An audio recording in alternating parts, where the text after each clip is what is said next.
Let me tell you what creator's dementia is. It's the feeling you get with a finished project. The feeling you get when you get rejected. It's the feeling you get when you imagine the future with your creations. The struggle, the disappointment, the light. This podcast will take you through all of the thoughts, effects, and craziness that comes with being a creator. So welcome to the place where you know you are not alone in your creative endeavors. Welcome to Creator's Dementia.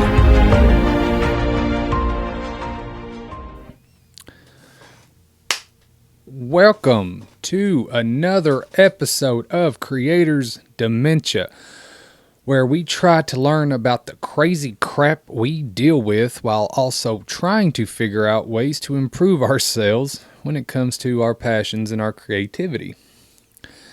So before we get started in the topic of discussion for this episode, quick little updates. So first, I have joined a Dungeons and Dragons campaign. I am going to be setting up my new equipment here. If some of you are watching on YouTube, you can tell the camera is going to be a lot better, and the recording equipment is going to be 10 times better. I just tested it out. I sent a little 5-minute audio to the Creator's Dementia podcast on Spotify, and it'll be on Amazon, all that, just to test out this new equipment. And I already know that this sounds 10 times better than how I originally sounded. So I'm extremely excited, and hopefully all of this will get more people to listen and tune in, because the audio sounds so much better and everything will just be more crisp, and hopefully my voice don't sound very foggy and dull. So all this new equipment that I've got, I'm going to be using to record the Dungeons and Dragons campaign, and all the sessions, and I'm going to be placing them on the Hidden Hollow Productions YouTube channel, which will be called Wayfinders Guild. So I have noticed that my media projects have mostly been focused on my podcast, when there's actually a lot more media out there that can be showcased. I've not been a part of a lot of it, but gaming is another one that I will be actually focusing on. And there's a lot of people that love gaming. I love tabletop. I've had emotions with it.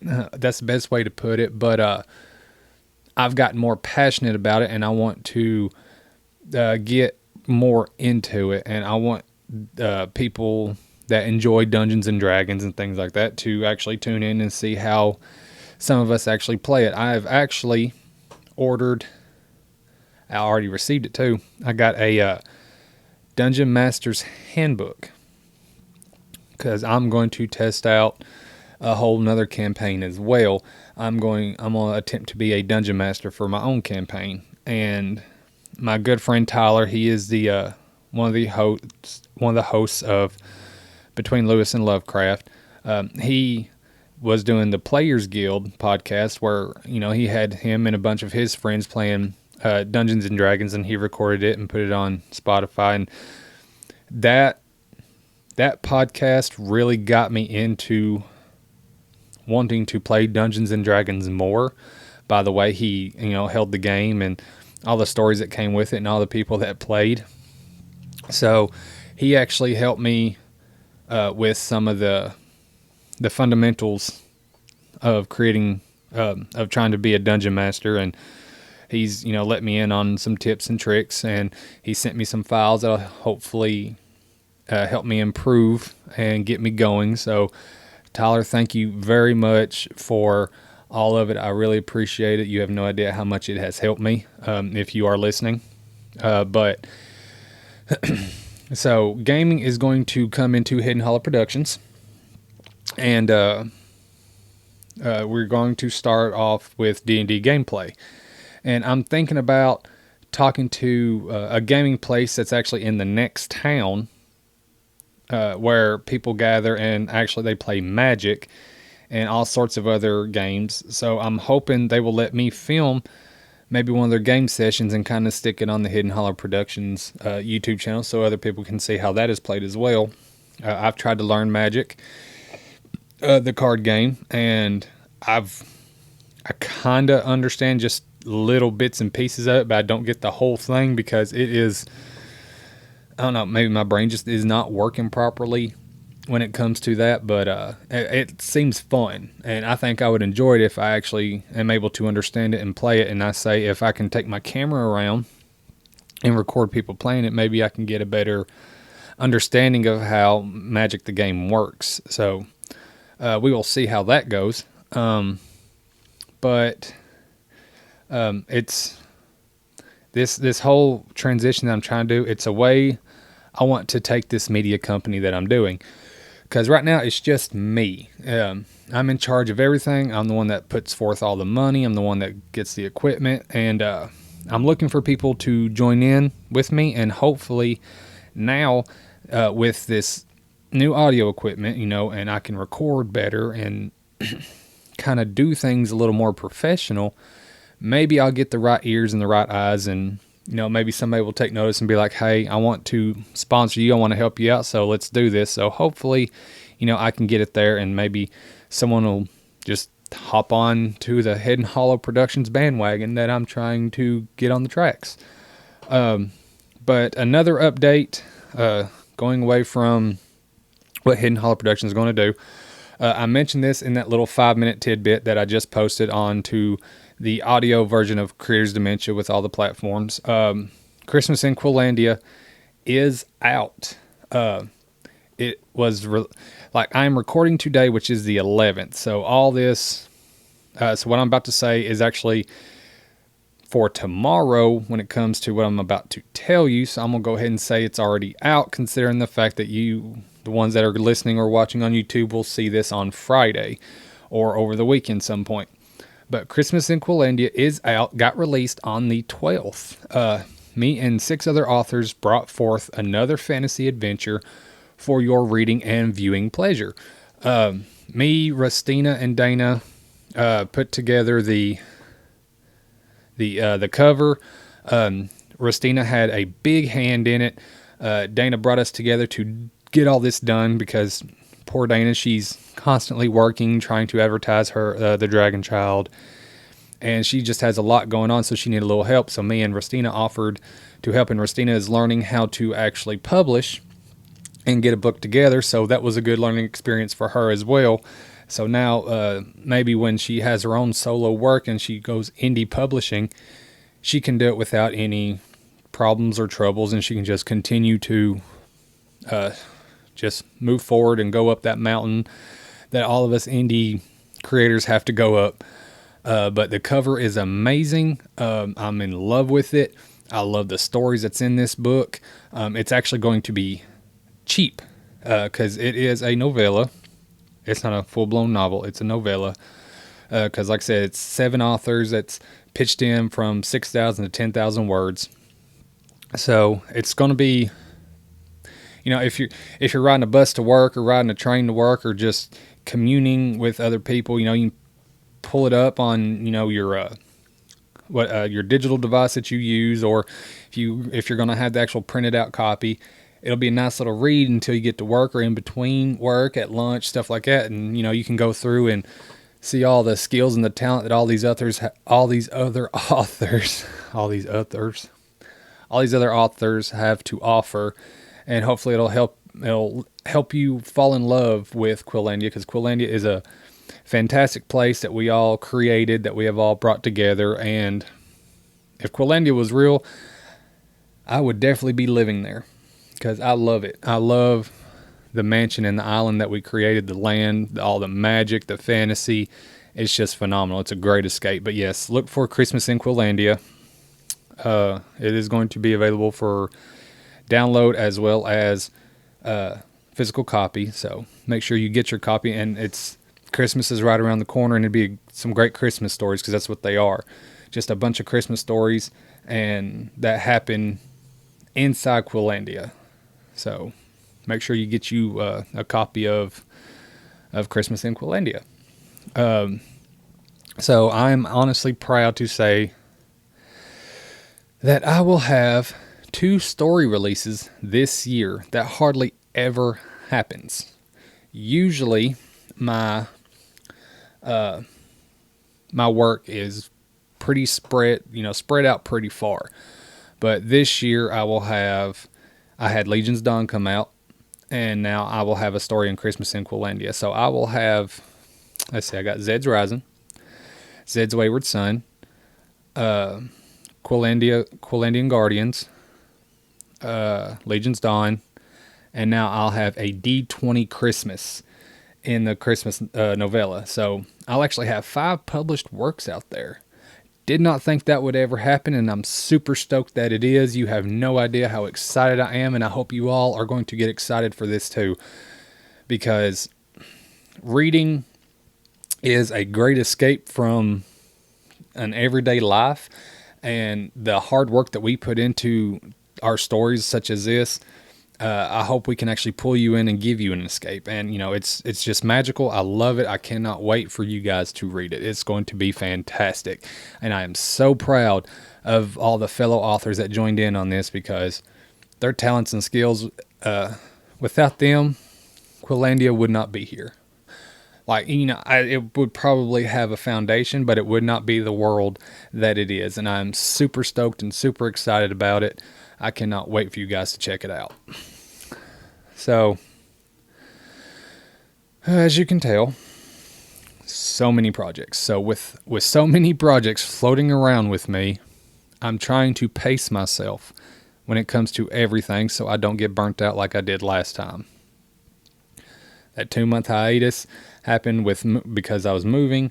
I can say that's the prime excuse, but it's not. It was literally, I was burnt out of everything. I know I went over this in episode 1 of season 3 that you guys listened to 2 weeks ago. But I'm still trying to pace myself.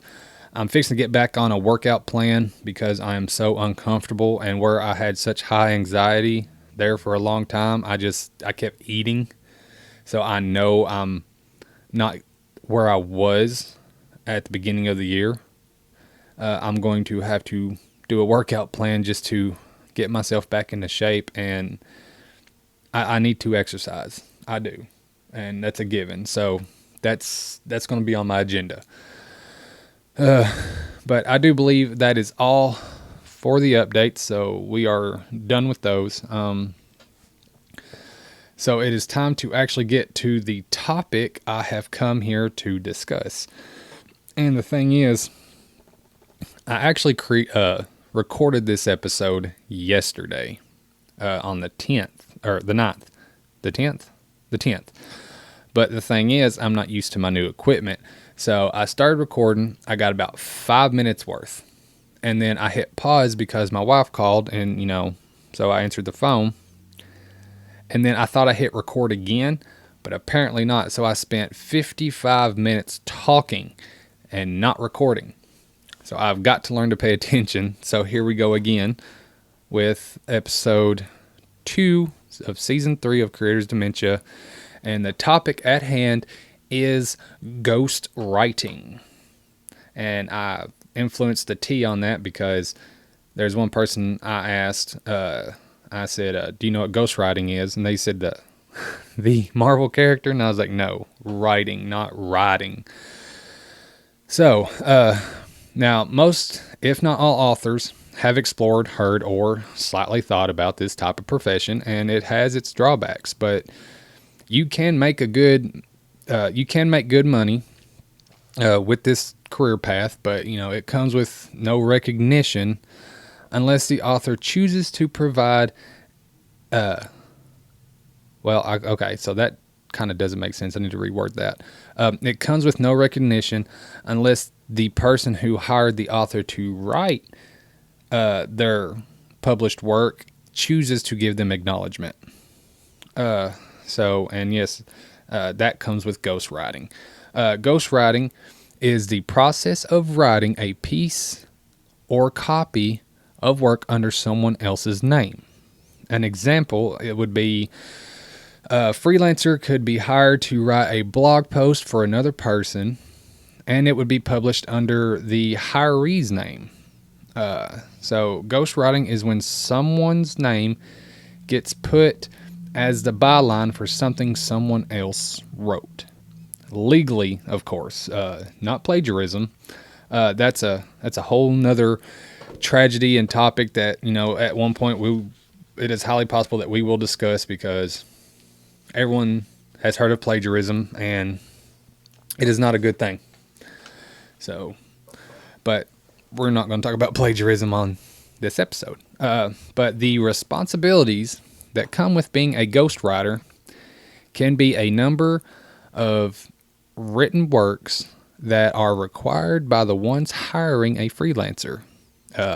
Writing books, articles, essays, and many other content that will be published under a different name. Most known ghostwriters in the business are usually hired by celebrities, politicians, business tycoons, people of great importance that lack the time or the skill to write for themselves. And, there's many advantages and disadvantages when it comes to this career path. So I'm going to fill all of you in on both of those. So that way, if at some point you decide you want to ghostwrite, you can do a pros and cons and see if it's actually worth it. But the disadvantages of being a ghostwriter, I'm moving my hands a lot, and I think it's because I just drank a Monster because I don't know, I am exhausted. I am more exhausted today than I have been in a while, and I don't know why. It's not like I stayed up all night. So I drank a Monster, and now it's kind of wanting to come out.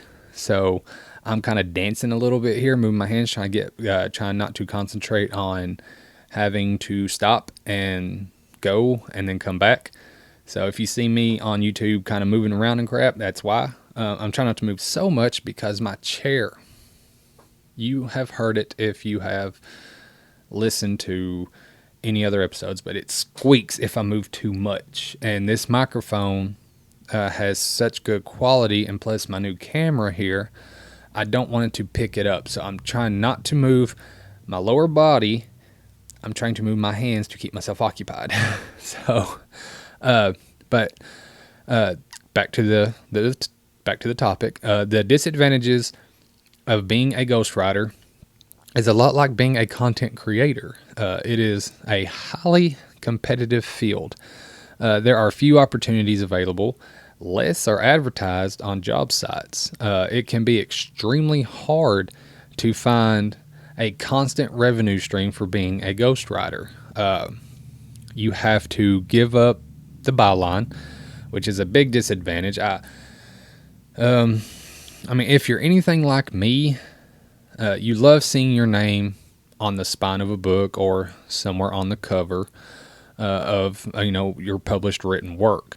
Your published work is your baby and you deserve credit for it. But being a ghostwriter, you don't get to brag about the contribution, and you may never get known for contributing to that piece of work.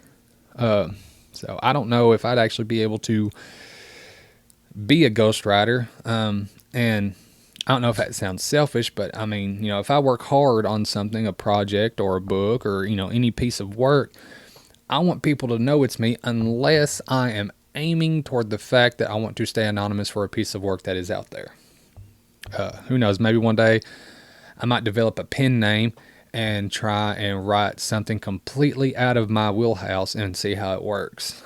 Now, you never know. There's many different genres out there, so it is highly possible to kind of get yourself more out there to see what you can possibly do. So who knows? Maybe one day I will, and it would be kind of fun to have a piece of work out there that you are afraid to go to, and nobody know it was actually you. But, and when I think about it, when you advertise this, this piece of work, this book or whatever it is, you're like, hey, you should read this book. This is by, Sean Worthington or something like that, and you're actually that Sean Worthington, but they don't know that. So they're like, oh well, he must be good if you're going to recommend him, and just to see how it goes. So I mean, I don't know, maybe one day. But anyways, with the disadvantages that come with being a ghostwriter is, you must work for someone else. Writing and being an author kind of gives you that fantasy of being your own boss. If you actually get there, to some, it's not a fantasy. They have actually succeeded, and the freedom that writing and being an author can provide for you. It's a hard place to go get to, but I'm not hating on anybody that's been able to actually do that. I'm proud for them. I'm happy for them. I'm glad that they got to that point in their life that they could honestly just write for a living and do their own thing. But, if you're a ghostwriter, it's going to be kind of hard to do that, considering the fact that you are going to be writing for someone else. Excuse me. But, being a ghostwriter, you will always have a boss because your work is someone else's publication. There may be strict deadlines and a fast turnaround time. And, with that, it can bring on a high level of stress, anxiety, and, you can you can't set your own schedule for the most part. Not all the time, but, for the most part. Because, a lot like a 9-to-5 job that I work through, my hours are actually never 9 to 5. I'm whatever they need me to be. But, someone says you got till, say you started writing today, say you got till March 1st to finish this book. Well, you're going to have to buckle down and start writing. And you're going to have to devote a lot of time to get it done. Excuse me. So, a lot of stuff might hit the back burner. But another drawback would be, the work may not be very interesting. Imagine the bore and the dull words put into a piece of work. I love to write about like apocalyptic, time-ticking doom, survival stuff. That's my passion. That's what I like to write about. But I actually added apocalypse to my fantasy short in Tales from Quillandia. I don't think I could actually ever write about like business plans, numbers, or anything related to finances. I hate numbers. I'm not a mathematician. I do not like numbers. I like to fantasize about world scenarios. I don't like to fantasize about a business plans. So I'm a fiction writer. I'm not a nonfiction writer. But if I were a ghostwriter portraying that kind of published work, I'm pretty sure I wouldn't be able to do my best because I would not be passionate about it. So I wouldn't be able to give it my full talent, my full skill.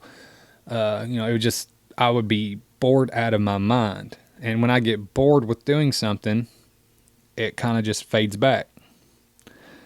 So if the ghostwriting aspect is to help a business write about finances and stuff like that, I would not be a good one for that. And I know this, and it's okay because it's just something I'm not passionate about. But despite all these disadvantages with being a ghostwriter, there are a bunch of advantages that come with it. Though a schedule can be a little tight, ghostwriters can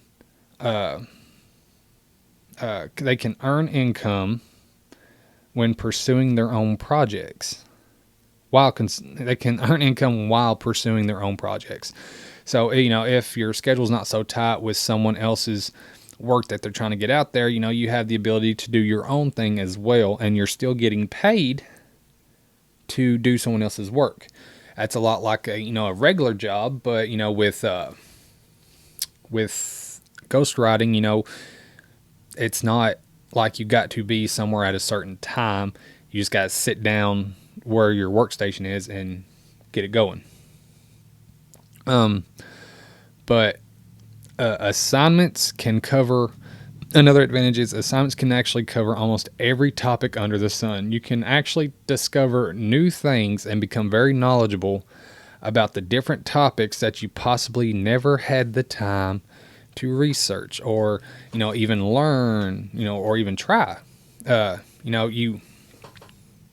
could be something out there that has always kind of caught your eye, but you were afraid to move forward to it, but if you're a ghostwriter and someone needs something written about that certain topic that you kind of enjoy, just did not push yourself to go for it, then you have to now.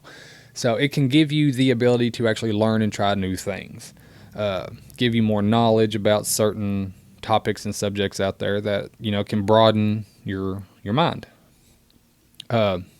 Another advantage is you do not need special credentials to pursue this career. It is literally all about your skill that is recognized by someone who needs your talent, that appreciates your talent.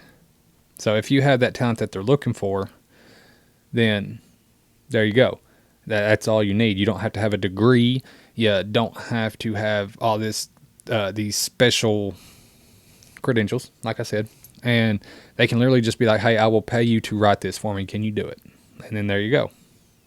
But you have to be careful because people may take advantage of that special skill. So always, figure out a way to make sure that you get paid. Do a contract or like a payment plan. I would recommend a contract flat out, so that way they cannot skip out on your payment for doing your job. Another advantage is once you actually get established in this field, it can actually become a very lucrative career. A lot like being a known author. Once the right eyes get placed upon your work, then it can skyrocket your passion into a promising career.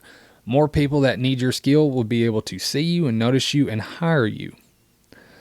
But like I said, it's kind of hard to find the ones that need a ghostwriter because that stuff isn't really publicly known. Because like say Matthew McConaughey, he has a biography out there. I don't know if he actually wrote it. I hope he did, but say he didn't. There's no telling what kind of channels he went through to find the right person that would, keep their mouth shut and, provide the actual, language that he's trying to get out there, his actual tone, his way of looking at the world. Maybe, if he did hire a ghostwriter to write that biography, maybe they had some type of person that they worked with that gave them a shot to get there. So, like I said, if you get noticed, then it can be very lucrative. Celebrities, business tycoons, all of them can hire you to do their work and their stuff. But like I said, it's not, they usually don't publicize it. So that way they can take credit for your work that you wrote for them. So just be careful. And in all honesty, I would not mind trying my hand in ghostwriting, but unfortunately my time is very limited. So it would be close to impossible for me unless I got a payday advance, and I could literally just sit down, have my bills paid, and then do it. But, if ghostwriting is for you and you want to pursue it, then I hope you get the right set of eyes and the work you would truly enjoy in order to be a successful ghostwriter. I really do, because, I want anybody out there to succeed in creativity and imagination and, following their passion. I hope, as long as it's not illegal, but I hope, all these people that out there that really want to pursue something like this, I hope you are successful in every way possible. The world needs more people like that, the ones with an imagination, and it's up to us to basically bring them forward. I'm trying to look at my time here. Really? I've only been at it for 28 minutes? That's odd. I figured it was longer than that. I really, really, really need to use the bathroom. I'm not going to lie. Okay, so that is the topic of ghostwriting. So, I mean, I guess it's kind of a good thing I'm actually at the end of this topic, and it's an extremely good thing because I'm getting highly uncomfortable. So before I get into my scripted farewell, I started listening to, I don't know if any of my listeners out there are Smallville fans, but Michael Rosenbaum and Tom Welling has started a podcast. I'm going to say probably about 20 weeks ago, and I just discovered it. It's called Talkville, and they talk about everything Smallville, and it is amazing, and I love listening to it. And yeah, I wanted just to advertise Talkville just a little bit. If you were or are a fan of Smallville, give it a try. I enjoy it. I enjoy listening to Tom and Michael very much. It is an amazing podcast. Do not forget to follow Between Lewis and Lovecraft, Midnight in Kentucky. Those are amazing podcasts that I love to listen to. I always check my Spotify every day to see if there's a new episode released. But yeah, just a little quick advertisement there for others. But yeah, that is it for this episode of Creator's Dementia Ghost Rider. Not to be confused with the Marvel hero Ghost Rider, which would be epic, but I don't know Nicolas Cage and I don't know anybody from Marvel. So, unfortunately, Ghost Rider cannot be here. Thank you for tuning in. I will always be grateful for the eyes and the ears of everybody that, tunes into this podcast. I hope you enjoy the new intro and the new outro. If it is too long, please let me know. I've noticed that, a lot of people's podcast intros are not as long as mine, but I'm trying something different, something new.